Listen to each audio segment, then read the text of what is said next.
So new class में आप सभी का वेलकम है। बेसिकली इस क्लास में हम देखने वाले हैं और जानने वाले हैं कक्षा 10वीं के संस्कृत सब्जेक्ट के मॉडल पेपर के बारे में।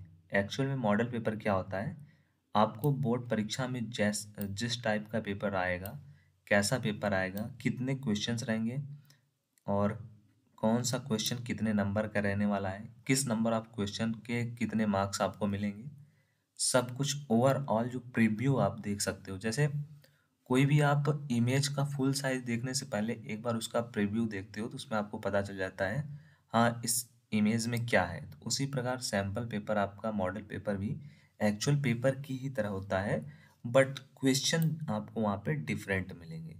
जस्ट ओनली ये डिफरेंस है, ठीक है। तो चलिए स्टार्ट करते हैं। बोर्ड परीक्षा के सभी स्टूडेंट्स के लिए ये वीडियो मोस्ट इम्पॉर्टेंट है। 70 नंबर का आप सभी का पूर्णांक है। 30 नंबर आप सभी को, 70 नंबर रिटर्न होगा, ठीक है। 30 नंबर आपको स्कूल कॉलेज से मिलेंगे जो कि इंटरनल है आप सभी के। पेपर का जो समय होगा 3 घंटा 15 मिनट होगा। 3 घंटे 15 मिनट आप सभी को मिलेंगे पेपर के लिए, ठीक है। अब आइए यहाँ पे देखो, कुछ आपको इम्पोर्टेंट नोट्स बताए गए हैं और इनको आप पढ़ लो, समझ लो यहाँ से अभी से ही, जिससे बोर्ड परीक्षा में आपको ज़्यादा कुछ टाइम अपना लगाने की ज़रूरत ना पड़े, ठीक है। तो देखो पहला नोट यहाँ पे दिया हुआ है। यहाँ पे जो आपको यहाँ पे नोट देखने को मिल रहा है, जो यहाँ पे बताया गया है आपको, ये चीज़ें आपको आपके बोर्ड परीक्षा वाले पेपर में भी लिखी रहेंगी, ठीक है, सेम टू सेम। प्रारंभ के जो 50 मिनट हैं वो आप सभी को प्रश्न पत्र पढ़ने के लिए निर्धारित है, ठीक है।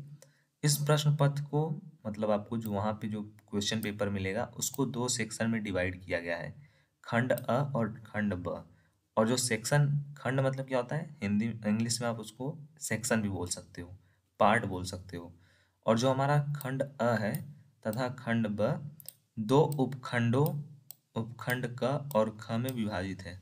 मतलब देखो ये पेपर दो पार्ट में डिवाइडेड है, एक हो गया अ और एक हो गया ब, ठीक है। ये सब क्या है, सेक्शन है। अब जो हमारा अ नंबर है उसको दो उपखंड में, मतलब इसको भी दो पार्ट में डिवाइड किया गया है, एक क एंड एक ख, ठीक है। कंफ्यूज नहीं होना है, सब कुछ इजी है। उसके बाद देखो प्रश्न पत्र के खंड अ में बहुविकल्पी प्रश्न है जिसमें सही विकल्प का चुनाव करना है, ठीक है। सेक्शन ए में आपको सब बहुविकल्पी प्रश्न मिलेंगे और इसका उत्तर आपको कहाँ पे देना है। पहले हम क्या करते थे, बोर्ड परीक्षा की कॉपी में लिखते थे, अब हमको इसका उत्तर है OMR शीट में देना है। OMR शीट जिसको नहीं पता है क्या होता है, गूगल पे भी सर्च कर लो, मैं आपको स्मॉल में छोटे में प्रीव्यू बता दूं। OMR शीट अगर आपने कोई भी कंपटीशन परीक्षा दी होगी तो आपको देखने को मिलता होगा, आपको जैसे ये पहला नंबर क्वेश्चन रहेगा, मान लो पहला नंबर क्वेश्चन है, OMR शीट में फर्स्ट लिखा रहेगा और चार ऐसे पॉइंट दिए रहेंगे, ठीक है। पॉइंट मतलब गोला दिया रहेगा, अब आपको उसी में जो भी करेक्ट आपको लगता है वही गोले को चूज करना रहेगा, ठीक है। ऐसा इसी टाइप का OMR शीट होता है, ठीक है। उसके बाद देखो, और देखो जितने भी बहुविकल्पी प्रश्न हैं, मतलब जो सेक्शन ए वाले जितने भी क्वेश्चन है इनका आंसर आपको बहुविकल्पी प्रश्न में जितने भी मिलेंगे आपको सबको OMR शीट में ही देना है। उसके बाद दिया हुआ है खंड अ में बहुविकल्पी प्रश्न हेतु प्रत्येक प्रश्न के लिए एक अंक निर्धारित है। खंड अ हेतु 1 घंटे का समय निर्धारित है। खंड ब के प्रश्नों को हल करने हेतु 2 घंटे का समय निर्धारित है। देखो खंड ए मतलब जो बहुविकल्पी प्रश्न वाले आपको दिए जाएंगे OMR शीट, उसमें फिल करने के लिए आपको 1 घंटे का समय दिया जाएगा। और खंड ब जो रहेगा उसके जो भी क्वेश्चन रहेंगे उनको करने के लिए 2 घंटे, मतलब टाइम आपको 3 घंटे 15 मिनट दिए जाएंगे। अब उसी में आपको मैनेज कर लेना है, कभी भी आप ज़्यादा टाइम उसमें लगा सकते हो, कम टाइम इसमें, इसी प्रकार से, ठीक है। और उसके बाद आगे यहाँ पे दिया हुआ है सभी प्रश्न करने अनिवार्य हैं। पेपर की तरफ चलते हैं तो देखिए दिया हुआ है आदर्श प्रश्न पत्र 2023, विषय संस्कृत, कक्षा 10वीं, ठीक है। अब देखिए खंड अ की शुरुआत हो गई है। पेपर की शुरुआत आपकी होगी खंड अ। इसमें हमने देखा था ये बहुविकल्पी प्रश्न, इसको दो पार्ट में डिवाइड किया गया है। पहला पार्ट क, जिसमें देख लीजिए आपको एक एवं दो गद्यांश आधारित प्रश्न है, ठीक है। जो हमको एक छोटा सा गद्यांश दे दिया जाएगा आपको, इससे आधारित दो प्रश्न आपको मिल जाएंगे। फिर उसके बाद इसी से आधारित बहुत सारे क्वेश्चन आपको देखने को मिलेंगे, ठीक है। फिर उसके बाद इसी में कुछ आपको ग्रामर से भी संबंधित क्वेश्चन मिल जाएंगे। उसके बाद देखो यहाँ पे दिया हुआ है ना, ग्रामर से संबंधित एक प्रत्याहार के वर्ण है, त का उच्चारण स्थान है, हरि वंदे का में संधि है, नमस्ते का संधि विच्छेद है। उसके बाद राजा पद की किस विभक्ति वचन का रूप है, ठीक है, नमामि रूप है, भवेहु, ऐसे ही त्रिभुवन। टोटल 20 आपको बहुविकल्पी प्रश्न मिलेंगे, ठीक है। खंड अ में 2 पोर्शन है, मतलब खंड अ में 20 आपको बहुविकल्पी प्रश्न है, लेकिन खंड अ को 2 पार्ट में डिवाइड किया गया है। पहले पार्ट में एक छोटा सा आपको दे दिया जाएगा गद्यांश संस्कृत में, उससे आधारित 10 प्रश्न रहेंगे जिसको क में डिवाइड किया गया है, और खंड ख जो है उसमें आपको मिलेंगे ग्रामर से संबंधित 10 प्रश्न। और ये जो प्रश्न आपको देखने को मिलेंगे ये सभी एक एक नंबर वाले रहेंगे, ठीक है। मतलब हर क्वेश्चन 1 नंबर के, मतलब 20 क्वेश्चन 20 नंबर, मतलब आपके 20 नंबर तो केवल इस बार बहुविकल्पी प्रश्न से ही मिलने वाले हैं। इसको हम इंग्लिश में एमसीक्यू भी कहते हैं। तो 20 नंबर तो आपके बहुविकल्पी प्रश्न ही इस बार लेके जाएंगे। अब आते हैं हम थ्योरेटिकल पार्ट पे। बचा 50 नंबर। अब 50 नंबर हमारा खंड नंबर ब से मिलेगा, खंड अ से 20 नंबर। अब खंड ब जो है उसको 2 खंड में, मतलब 2 पार्ट में डिवाइड किया गया है।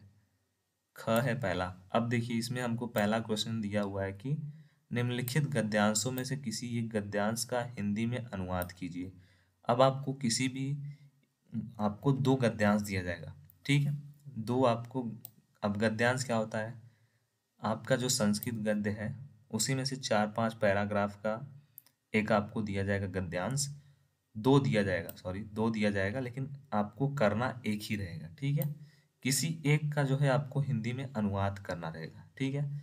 जैसे दिया गया हुआ है, संस्कृत भाषा पुरा काले सर्वसाधारणम जहाँ वाग्धाराश्च अस्ति, ठीक है। संस्कृत भाषा बहुत ही प्राचीन, साधारण और सभी जगह बोलने वाली एक हमारी मातृभाषा यहाँ पे दी हुई है, ठीक है। ऐसे ही आपको हिंदी में करना रहेगा, जो भी आपको संस्कृत में मिलेगा गद्यांश उसको हिंदी में आपको अनुवाद करना रहेगा। 4 नंबर आपको मिलेंगे इस प्रश्न से, ठीक है। मतलब उपखंड जो आपका पार्ट बी है उसका पहला क्वेश्चन है, उससे 4 नंबर। दूसरे क्वेश्चन में आपको निम्नलिखित पाठ में से किसी एक पाठ का सारांश आपको हिंदी में लिखना रहेगा, ठीक है। सारांश आपको लिखना है और सारांश के आपको 4 नंबर मिलेंगे। अब आपको जो गद्य सेक्शन है उसी में से 3 पाठ का आपको नाम दे दिया जाएगा, जैसे कवि कुल गुरु कालिदास, विश्व कवि रविंद्र, मदन मोहन मालवीय। ये सब इम्पोर्टेंट ही है, ठीक है, मोस्ट इम्पोर्टेंट है, हर साल पूछे जाते हैं। इन तीनों में से किसी एक को तैयार कर लो आप, इस बार भी आएंगे जरूर। तो आपको सारांश लिखना होता है, सारांश के 4 नंबर। फिर तीसरे क्वेश्चन में आपको ए 2 आपको श्लोक दिया जाता है, लेकिन किसी एक श्लोक का हिंदी में आपको अनुवाद करना या फिर आप कह लो व्याख्या करना रहेगा। इसके भी आपको 4 नंबर मिलेंगे, ठीक है। उसके बाद चौथे नंबर क्वेश्चन में आपको सुक्ति दी जाएगी, 3-4 सुक्ति दी जाती है। एक सुक्ति का आपको हिंदी में व्याख्या करना रहता है, ठीक है। तो फोर्थ नंबर क्वेश्चन में आपको 4 सुक्ति दी जाएगी, सॉरी 3 सुक्ति दी जाएगी, 1 2 3। लेकिन आपको 3 में से किसी एक का, केवल एक, जो चाहो आप, जो आपको आता हो, एक का आपको हिंदी में व्याख्या करना रहेगा, 3 नंबर आपको मिलेंगे। उसके बाद 5वें नंबर क्वेश्चन में आपको एक श्लोक लिखना रहेगा। श्लोक का अर्थ संस्कृत में लिखिए, ठीक है। वही आपको पद्य वाले जैसे सेक्शन है उसी की तरह इसमें दिया गया है। आपको किसी एक श्लोक का, किसी एक पद्य का हिंदी में आपको, यहाँ पे दिया हुआ श्लोक का अर्थ संस्कृत में लिखिए, ठीक है। तो आपको संस्कृत में इसका अर्थ लिखना रहेगा। इसका भी आपको 4 नंबर मिलेगा। उसके बाद 6 नंबर जो क्वेश्चन है उसको 4 क्वेश्चन में डिवाइड किया गया है। पहला है कि किसी एक पात्र का चरित्र चित्रण हिंदी में लिखिए, ठीक है। निम्नलिखित में से किसी एक पात्र का चरित्र चित्रण हिंदी में लिखना है। अब इसमें से आपको 3 ऑप्शन दे दिया गया है, समझिए। महात्मना स्मरणानि, कारुणिको जीत वाहन, वयम भारतीयम, ठीक है। अब या तो इनमें महात्मा गांधी जी का चरित्र चित्रण लिखो, इसमें या तो जीमूत वाहन का, इसमें या तो दीपक का। अब या तो इसको लिखो या फिर इसको या तो इसको, ठीक है। लेकिन आपको लिखना एक ही लोगों का चरित्र चित्रण रहेगा हिंदी में, 4 नंबर आपको मिलेंगे, ठीक है। और ये आपको अथवा में दिया गया है 6वें नंबर क्वेश्चन में। इसी प्रकार किसी एक प्रश्न का उत्तर संस्कृत में लिखना रहेगा, ठीक है। 3 क्वेश्चन दे दिया जाएगा, लिखना किसी एक ही का रहेगा आपको संस्कृत में, ठीक है। तो इसके भी 2 नंबर आपको मिलेंगे। अब हम पोर्शन बी में जो आपको खंड नंबर ख है उसमें देखते हैं। तो अब शुरू होता है आपका व्याकरण का पोर्शन। अब आइए व्याकरण में देखते हैं। तो 7वें नंबर प्रश्न है, उसमें क है कि निम्नलिखित रेखांकित पद में से किसी एक में निर्देशानुसार विभक्ति का नाम लिखिए, ठीक है। किसी भी एक में से किसी भी एक का आपको विभक्ति का नाम लिखना रहेगा, 2 नंबर, ठीक है। उसके बाद आपको इसी में सेकेंड नंबर जो क्वेश्चन है 7वें क्वेश्चन में, कि निम्नलिखित में से किसी एक पद का प्रत्यय लिखना रहेगा। अब 4 आपको दे दिया गया है, सॉरी 3 दे दिया गया है, 4 दे दिया गया है, किसी एक का प्रत्यय आपको लिखना रहेगा। फिर आएगा 8वां नंबर क्वेश्चन, निम्नलिखित में से किसी एक का वाच्य परिवर्तन करना है। वाच्य परिवर्तन 3 नंबर के लिए, मतलब 3 दे दिया जाएगा, किसी एक का आपको करना रहेगा, बहुत ईजी है। 9वें नंबर क्वेश्चन में किसी निम्नलिखित वाक्यों में से किन्हीं 3 वाक्यों का संस्कृत में अनुवाद कीजिए।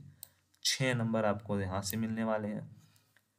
मतलब 9वें नंबर क्वेश्चन में आपको 5 दिया जाएगा हिंदी में, सेंटेंस वाक्य दिया जाएगा, उसको आपको संस्कृत में कन्वर्ट करना रहेगा संस्कृत में। जैसे आप लोग बोलते हैं लड़की को पढ़ना चाहिए, बंदर पेड़ पर चढ़ता है। अब इनको आपको संस्कृत में ही अनुवाद करना रहेगा। केवल 3 का ही आपको, चाहे आप इसको कर लो चाहे इसको चाहे इसको, ठीक है। लेकिन करना आपको 3 को ही रहेगा और नंबर मिलेंगे पूरे के पूरे 6। उसके बाद आता है 10वें नंबर क्वेश्चन में। तो इसमें से किसी एक विषय पर आपको 8 वाक्य में निबंध लिखना रहेगा। अब वो विषय कौन कौन से हैं, 5-6 दे दिए जाएंगे विषय आपको, 5-6 टॉपिक दे दिए जाएंगे, जैसे विद्या, पर्यावरणम, राष्ट्रीय एकता, सत्संगति, सदाचार। किसी एक टॉपिक पे आपको 8 वाक्य का, 8 सेंटेंस का निबंध लिखना रहेगा और मिलेंगे आपको कितने नंबर, 8 नंबर, ठीक है। अब आइए चलते हैं 11वें नंबर क्वेश्चन और आखिरी क्वेश्चन। इसमें आपको क्या करना रहेगा, 5-6 टॉपिक दे दिया जाएगा, लेकिन किसी एक पद्य का संस्कृत वाक्य में प्रयोग करना रहेगा, ठीक है। एक का नहीं, 2 का करना रहेगा, ठीक है। 2 का करना रहेगा, 4 नंबर मिलेगा। जैसे दिया गया हुआ है, त्वयम, त्वम, सदा, अत्र, गच्छाम।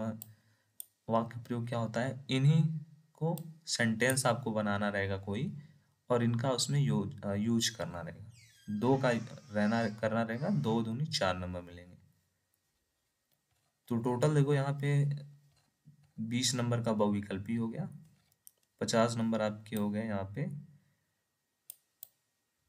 एक्सप्लेन करने वाले, 50, 20, 70 और 30 नंबर स्कूल कॉलेज से।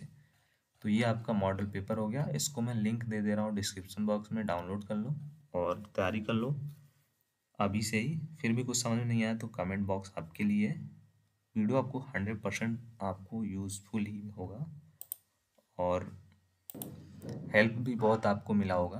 तो ज़रूर से चैनल को सब्सक्राइब करिए और अपने सभी दोस्तों तक इस वीडियो को पहुंचाइए, जिससे उनको भी सिलेबस के बारे में पता चल जाए और उनकी भी तैयारी अच्छे से हो जाए, ठीक है। सो मिलते हैं, और सभी इंपॉर्टेंट क्वेश्चन आंसर को आप प्लेलिस्ट में चेक कर सकते हैं। थैंक्स फॉर योर वॉचिंग, मिलते हैं नेक्स्ट वीडियो में।